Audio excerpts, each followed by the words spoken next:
பிஸ்மில்லாஹிர் ரஹ்மானிர் ரஹீம். புகாரி முஸ்லிம் ரஹிமஹுமுல்லா பதிவு செய்கிறார்கள், இப்னு அப்பாஸ் அவர்கள் ஒரு முறை சஹாபாக்களுக்கு, தங்களோடு இருந்த மாணவர்களுக்கு சொன்னார்கள், சொர்க்கத்தின் பெண்ணை உங்களுக்கு நான் அறிவித்து தரட்டுமா? சஹாபாக்கள் சொன்னார்கள், அங்கிருந்த தோழர்கள் சொன்னார்கள், சொல்லுங்கள் இப்னு அப்பாஸே.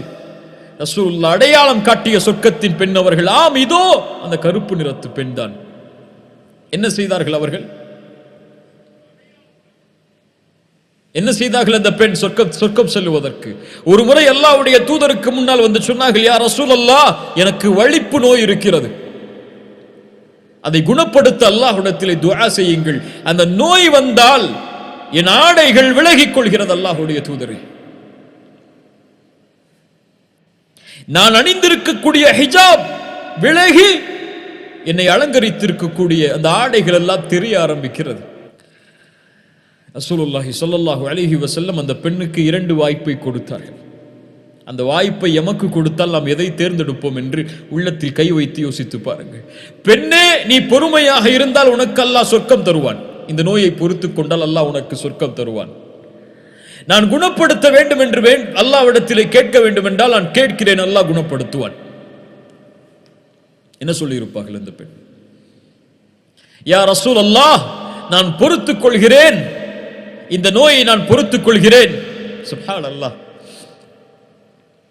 ஆனால் யா ரசூலல்லாஹ், எனக்கு இந்த நோயை கூட நான் பொறுத்துக் கொள்கிறேன், ஆனால் முஸ்லிம் பெண்களை காது கொடுத்து கேளுங்கள், ஆனால் எனக்கு இந்த நோய் வரும்போது என்னுடைய இயற்கையான ஆடையை மீது நான் மறைத்திருக்கக்கூடிய அந்த ஆடை விலகி விடுகிறது மக்களுடைய பார்வைக்கு முன்னால்.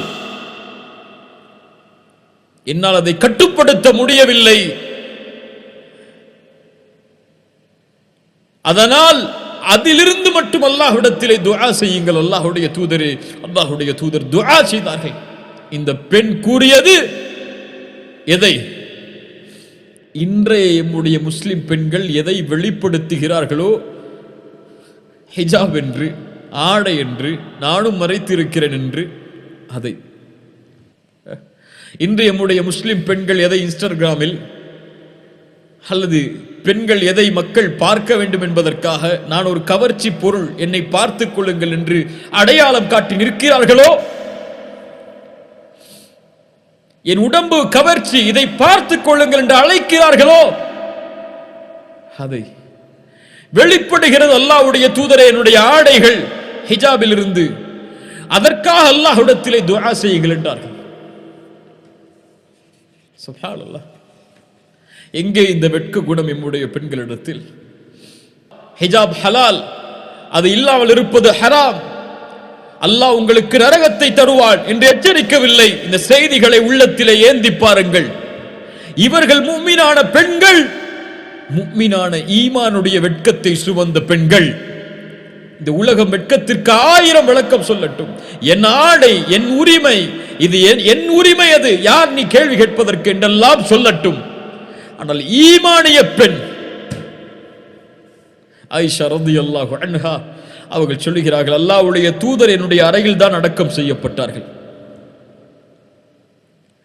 அல்லாஹ்வுடைய தூதர் அடக்கம் செய்யப்பட்டவுடன் நான் இயற்கையான ஆடையில் இருப்பேன். என் வீடு அது. அபூபக்கர் அடக்கம் செய்யப்பட்டார்கள், என் தந்தை அதே ஆடையில் இருப்பேன். நபியின் மனைவி சித்திக்கின் மகள் சொல்கிறார்கள், உமர் அடக்கம் செய்யப்பட்டார்கள், அவர் எனக்கு அனுமதிக்கப்பட்டவர் அல்ல. உமர் அடக்கம் செய்யப்பட்டவுடன் என் ஆடைகளை நான் மூடிக்கொள்வேன் என் மீது. ஏன்? ஏன்? ஹயாஅம் மின் உமர். உமரோடு நான் நடந்து கொள்ள வேண்டிய வெட்க குணத்தால், உமரோடு நான் நடந்து கொள்ள வேண்டிய வெட்க குணத்தால். உமர் மையித், உமர் இறந்து விட்டார். அந்த இறந்து விட்ட ஜனாசாவோடு நான் நடந்து கொள்ள வேண்டிய வெட்க குணத்தால்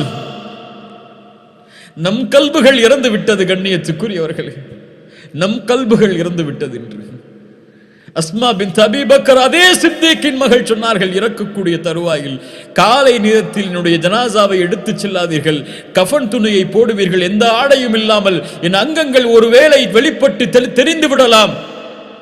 அதனால் இரவுடைய நேரத்தில் எடுத்து செல்லுங்கள். அவர்களுடைய ஜனாசா பல கஃனோடு எடுத்து செல்லப்பட்டது என்று வரலாறுகள் சொல்லுகிறது. சுப்ஹானல்லாஹ்.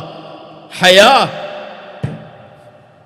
இறந்ததற்கு பிறகும் என் உடல் அங்கங்களை எனக்கு அனுமதிக்கப்பட்டவர்களை தவிர யாரும் பார்த்துவிடக் கூடாது என்ற எண்ணம் எந்த முஸ்லிம் பெண்ணுடைய உள்ளத்தை ஆட்டுகிறது. அல்லாஹ் கொடுத்த பெரிய வாய்ப்பு முஸ்லிம் பெண்களே, அல்லாஹுடைய வசனத்தை ஆடையாக அணிவது. பிரான்ஸ் நாட்டிலே ஒரு பள்ளிப்படு பருவத்தை படிக்கக்கூடிய ஒரு பெண், பிரான்சில் ஹிஜாப் தடை செய்யப்படுகிறது. ஹிஜாபை கொண்டு நீங்கள் மறைத்துக் கொள்ளக்கூடாது உங்களுடைய தலைகளை என்று. பள்ளிக்கூடத்திற்கு ஹிஜாப் இல்லாமல் செல்ல வேண்டும் அந்த பெண். வேறு வழி இல்லை, தலையை மழித்துக் கொள்கிறாள். அது கூடுமா கூடாதா, இப்படிப்பட்ட நிலையில் எப்படி நடந்து கொள்ள வேண்டும், இந்த பெண் செய்தது சரியா என்ற ஃபிக்ஹுடைய சட்டங்களை நான் பேச வரவில்லை. அந்த பெண் சொன்ன வார்த்தை, என்னை எல்லோரும் கேலி செய்வார்கள், கேலி செய்தார்கள். ஆனால் இவர்களுடைய பார்வைக்கு முன்னால் அழகில்லாமல் என் ரப்புடைய பார்வைக்கு முன்னால் அழகோடு இருப்பது எனக்கு மேல் என்றார்கள். இன்றைய காலத்திலும் அப்படிப்பட்ட பெண்கள் வாழத்தான் செய்கிறார்கள். குறை கூறிவிட முடியாது. தன்னுடைய கற்பை, தன்னுடைய மானத்தை, தன்னுடைய நாணத்தை, தன்னுடைய வெட்கத்தை கடைபிடிக்கக்கூடிய முஃமினான பெண்களும் ஏராளம் இந்த பூமியில் வாழ்கிறார்கள். அல்லாஹ் என் சமூகத்தை மேலும் மேன்மைப்படுத்துவானாக. சுப்ஹானல்லாஹ். இதுதான் கண்ணியத்துக்குரியவர்கள் ஹயா. இப்னு கையம் அவர்களிடத்திலே கேட்கப்பட்டால் சொல்லுவார்கள், அல் ஹயா என்றால் மல்லா யஹிம்மஹு அல் ஹலால் வல் ஹராம். யார் ஹராமிற்கும் ஹலாலிற்கும் முக்கியத்துவம் கொடுக்கவில்லையோ அவரிடத்தில் ஹயா இல்லை, வெட்கம் இல்லை. சுப்ஹானல்லாஹ்.